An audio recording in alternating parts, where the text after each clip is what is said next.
Good morning champions. நம்ம என்ன பார்க்க போகிறோம்னா knocking in S A இன்ஜினுக்கும் knocking in CA இன்ஜினுக்கும் உள்ள வேறுபாடு தெரிஞ்சுக்க போகிறோம். நாக்கிங் ஆர் டிட்டோனேஷன் எஸ்ஏ இன்ஜினில் எதனால் ஏற்படுது அப்படின்னா auto ignition of end charge. Auto ignition of end charge இது வந்து before reaching the flame front in the part of the combustion chamber. So flame front வந்து கம்பஷன் சேம்பருக்கு வர்றதுக்கு முன்னாடியே பார்த்தனா அப்படின்னா அது ஆட்டோ இக்னிஷன். இது எண்டு சார்ஜ். எஸ்ஐ இன்ஜினில் எண்டு சார்ஜ். நான் எப்படி ஞாபகம் வச்சுப்பேன்னா சிஏ இன்ஜின் வந்து ஆல்ஃபபெட்டில் வந்து முன்னாடி வரும், அதனால் சிஏ இன்ஜின் ஃப்ரண்ட் சார்ஜ், இது வந்து எண்டு சார்ஜ் அப்படி ஞாபகம் வச்சுக்கிட்டேன் படிக்கும்போது. Knocking in CI engine due to the accumulation of fuel during large delay period create very high pressure. So fuel சேருது லார்ஜ் டிலே பீரியட்னால create very high pressure அப்படின்னு தெரிஞ்சுக்கலாம். In SI engine, knocking takes place at the end of the combustion process. இங்க பார்த்தீங்கன்னா CA engine it take place the beginning of the combustion. So C னா முன்னாடி வருதுல, அதனால beginning. S னா பின்னாடி வருதுல, ஆல்பபெட்ல அது end.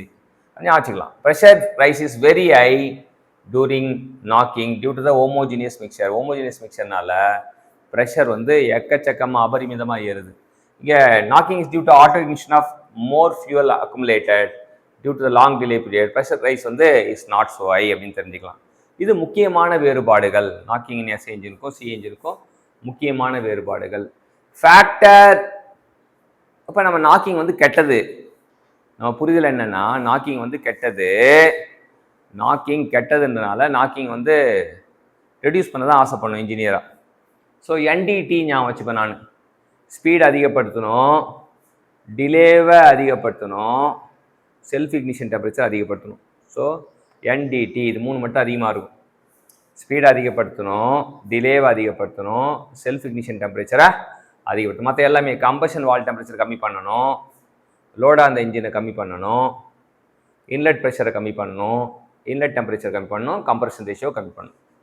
சிஏ இன்ஜினுக்கு அப்படியே உல்ட்டா, என்டிடியை கம்மி பண்ணணும், ஸ்பீடை கம்மி பண்ணணும், டிலேவை ஷார்ட் ஆக்கணும், செல்ஃப் இக்னிஷன் கம்மியாகணும், மற்ற எல்லாமே அதிகம் அப்படின்னு தெரிஞ்சுக்கலாம். ஸோ ரொம்ப சூப்பராக என்டிடி மட்டும் ஞாபகம் வச்சுக்கிட்டா ஈஸியாக அந்த கான்செப்டை ஞாபகம் வச்சுக்கலாம். இது ரொம்ப ஃபேமஸ் கொஸ்டின், எக்ஸாமில் most repeated question. Thank you champions.